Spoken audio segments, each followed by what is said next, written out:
Sir నమస్కారం sir. నమస్తే అండి. సార్ బాలీవుడ్ నటి కాదంబరి జత్వాని కిడ్నాప్ ఇష్యూ అయితే ఆంధ్రప్రదేశ్లో సంచలనంగా మారింది సార్. దీన్ని ప్రభుత్వం కూడా పరిగణించి ఒక ఎంక్వైరీ కమిషన్ కూడా వేశారు. అయితే ఇందులో భాగంగానే హీరోయిన్ ఇప్పుడు విజయవాడకు వచ్చే సిపిని కూడా కలిసింది సార్. వివరాలన్నీ కూడా అందజేస్తుందంట. మరి నేపథ్యంలో ఏం జరగచ్చు అంటారు? మరి ఇంత ఇష్యూ జరుగుతున్నప్పటికీ వైసీపీ దగ్గర నుంచి ఎటువంటి రెస్పాన్స్ అయితే రావట్లేదు. ఆ నాయకులు కూడా ఏమాత్రం కూడా స్పందించడం లేదు. జస్ట్ అప్పుడు వ్యక్తిత్వ హననం చేస్తున్నారని ఒక ట్వీట్ మాత్రమే చేసి వదిలేశారు. మరి వాళ్ళు స్పందించకపోవడం గల కారణం ఏమై ఉంటుంది? స్పందన తెలియజేస్తారని ఆవిడ స్టేట్మెంట్ ఇవ్వడానికి వచ్చారు. ఆవిడ విజయవాడకు వచ్చిన కారణం స్టేట్మెంట్ ఇవ్వాలని వచ్చారు. ఆ స్టేట్మెంట్ వాళ్ళు కోరారు. విజయవాడ కమిషనరేట్ కోరింది. కాంతిలాల్ రాణా మీద చర్యలు తీసుకోవాలి అంటే ఇద్దరు ఐపీఎస్ ఆఫీసర్లు గున్ని కూడా ఇన్వాల్వ్ అయి ఉన్నాడు దానిలో. సో వాళ్ళిద్దరి మీద చర్యలు ఉంటాయా, ఇంకెవరైనా ఉన్నారా అనేది ఒకటి. జనరల్గా ఇలాంటి వ్యవహారాల్లో సిఐ స్థాయి అధికారులు వెళ్ళి తీసుకొస్తారు. కానీ ఇక్కడ ఐపీఎస్ స్థాయి అధికారులు వెళ్ళి వాళ్ళని కుటుంబ సమేతంగా తీసుకొచ్చినటువంటి ఒక సందర్భం కనిపిస్తోంది ఇక్కడ. అంటే ఒకటి ఈ విషయం ఏంటంటే ఇది నిజానికి ఒక సినిమా కథ లాంటిది. ఎవరైనా దీని మీద సినిమా చేసుకోవచ్చు. ఒక పారిశ్రామికవేత్త సజ్జన్ జిందాల్ అనేటువంటి ఒక పారిశ్రామికవేత్త ఒక సినిమా నటితో ఎఫ్ఐఆర్ నడిపి ఆవిడని అడ్డు తొలగించుకునే క్రమంలో ఆవిడతో కాంట్రవర్సీ అయ్యి ఆ వివాదం పరిష్కారం కాక కోర్టుకు వెళ్ళి అది ఎలా పరిష్కరించాలి అనేది అనుకుంటున్న టైంలో వాళ్ళతో ఈ Obulapuram mining, Kadapa steel factory, దీని తాలూకా బ్రాహ్మణి స్టీల్ ఫ్యాక్టరీ, ఈ వ్యవహారాలకు సంబంధించిన వ్యాపార లావాదేవీల్లో వాళ్ళతో సన్నిహితంగా ఉన్నటువంటి పారిశ్రామికవేత్త కమ్ ముఖ్యమంత్రి జగన్మోహన్ రెడ్డి గారు ఎందుకు టెన్షన్ పడుతున్నారు, ఇది పెద్ద ఇష్యూ కాదు, నేను సాల్వ్ చేస్తాను అని చెప్పి ఎంటర్ అవటం. ఎంటర్ అయిన తర్వాత ఆయన అప్రోచ్ ఎలా ఉంటుంది, డీజీపీ అన్నా కొంచెం మనోళ్లే ఇబ్బందుల్లో ఉన్నారు, కొంచెం చూసి పెట్టన్నా అని అడుగుతాడు ఆయన చాలా వినయంగా. ఖచ్చితంగా చేసి తీరాల్సిన పరిస్థితికి అవతలనే నెట్టేస్తాడు. అలా అవతల కార్నర్ అయిపోయి విజయవాడ సిపికి బాధ్యతలు అప్పచెప్తే వాళ్ళు మరింత సుగ్రీవాజ్ఞగా స్వీకరించి వెళ్ళి ఇది ఆచరించి ఉండాలి అంటే కనిపిస్తున్న స్టోరీ ప్రకారం అక్కడి నుంచి వాళ్ళని తీసుకొచ్చారు. తీసుకొచ్చిన తర్వాత ఇక్కడ ఒక కేసు ఇన్వాల్వ్ చేశారు. అంటే లోకల్గా ఎందుకు తీసుకొచ్చారు అనే దానికి వీళ్ళు ఒకటి ఎస్టాబ్లిష్ చేయాలి కాబట్టి వీళ్ళు ఒక కథ అల్లారు. ఈ కథలో కూడా ఒక హీరో ఉన్నాడు. ఆ హీరో పేరు విద్యాసాగర్. కుక్కల విద్యాసాగర్ అనేటువంటి ఒక దళితుడిని హీరో పాత్ర వేయించి అతనికి ఈ అమ్మాయికి హైదరాబాదులో ఒక వివాహం సందర్భంగా పరిచయం అయినట్టుగాను, వాళ్ళిద్దరూ కలిసి ఉన్నటువంటి సమయంలో వాళ్ళ మధ్యతో ఇబ్బంది మొదలై ఫైనల్గా ఆవిడతో ఘర్షణ పడి ఒక 5 లక్షల దగ్గర వివాదం జరిగి ఆ వివాదం పరిష్కారం కోసం ఆయన తన తండ్రిని ఆశ్రయిస్తే, ఆ తండ్రి సజ్జల గారిని ఆశ్రయిస్తే, సజ్జల గారు విజయవాడ పోలీసులను ఆదేశిస్తే అలా జరిగినట్టుగా ఒక కథ బయటకు వచ్చింది. అంటే ఈ స్టోరీ దానికి సపోర్ట్గా అంటే ఇక్కడ ఎందుకు సెటిల్ అయింది అనటానికి ఈ స్టోరీని తయారు చేశారు. కానీ ఆ రోజు వాళ్ళని పట్టుకొచ్చి ఇక్కడ నిర్బంధించి ఈ కేసు విషయంలో వాళ్ళని జైలుకి పంపించి కుటుంబాన్ని ఈ పంపించడం వెనకాల మోటో ఆ కేసు సెటిల్మెంట్. వాళ్ళు ఆ రోజున అండర్టేకింగ్ రాయించుకుంది, లేకపోతే వాళ్ళని కూర్చోబెట్టి పత్రాలు రాయించుకుంది కూడా ఆ కేసుకు సంబంధించి. అది క్లియర్ అయిపోయింది. అది క్లియర్ చేసేసారు. వీళ్ళు కూడా భయపడిపోయి సంతకాలు పెట్టేశారు. అయిపోయింది. అది అయిపోయింది కదా, ఇష్యూ క్లోజ్డ్ అన్నారు. వాళ్ళు హ్యాపీ, వీళ్ళు హ్యాపీ. ఫైనల్గా వీళ్ళు కేసు పెట్టించుకుని జైలు కూడా చూసి వెళ్ళిపోయారు. ఇది కథ. ఈ కథలో ఇప్పుడు ఆవిడ వచ్చి స్టేట్మెంట్ ఇస్తున్నారు.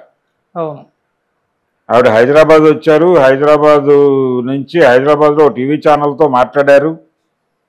ఇక్కడి నుంచి బయలుదేరి విజయవాడ వెళ్ళారు. విజయవాడలో ఆవిడ వాంగ్మూలాన్ని ఒక మహిళా పోలీస్ అధికారి గారు రికార్డు చేశారు. అయిపోయింది.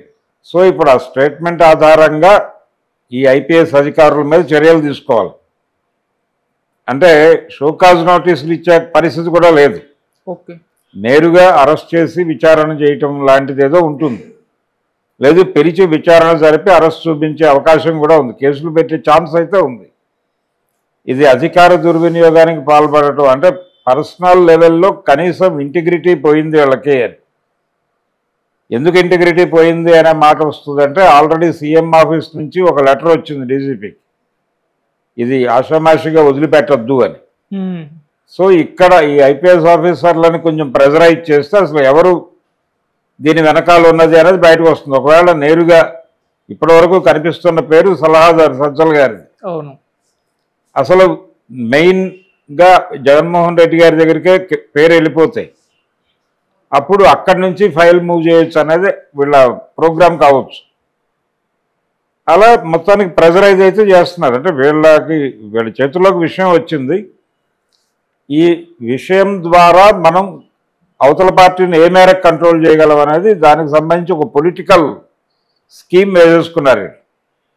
ఆ స్కీమ్ ప్రకారం ఇప్పుడు చాలామంది దీనిలో ఇన్వాల్వ్ అవుతారు. ఇదేదో పోలీస్ అధికారులతో అయిపోతుంది అనుకోవడానికి లేదు. వైసీపీలో కొంత కీలక పాత్రలు నిర్వహిస్తున్నటువంటి వాళ్ళ అరెస్టుల దాకా వెళ్ళొచ్చు.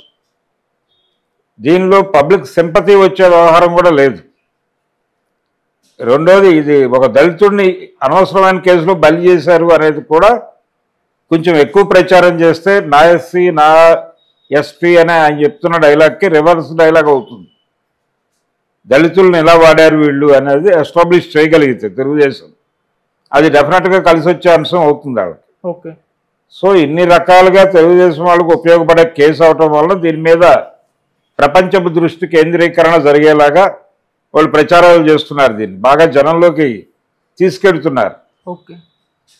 అందుకని ఇప్పుడు ఈ కాదంబరి కేసు చాలా కీలకంగా మారిపోయి ప్రపంచం అంతా దాని మీద దృష్టి పెట్టి ఉంది.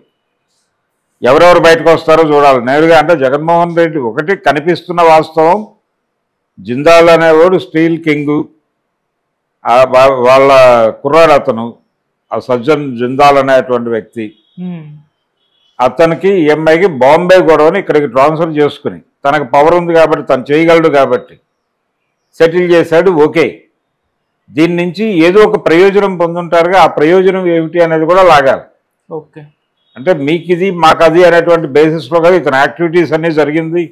సో ఈ కేసు నుంచి జిందాల్ని సజ్జల జిందాల్ని బయట వేయటం వలన తాడేపల్లి ప్యాలెస్కి వనగూరిన ప్రయోజనం ఏమి అనే యాంగిల్లో ఒక దర్యాప్తు జరుగుతుంది.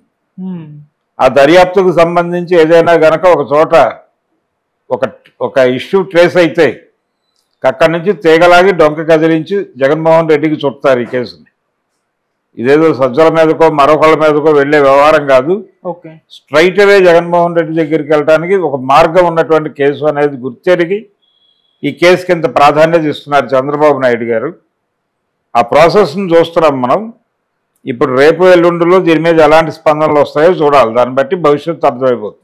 వైసీపీ దగ్గర నుంచి తొందరలో వస్తాయి, ఇప్పుడైతే చేయలేదు. వైసీపీ స్పందన కాదు ఇప్పుడు.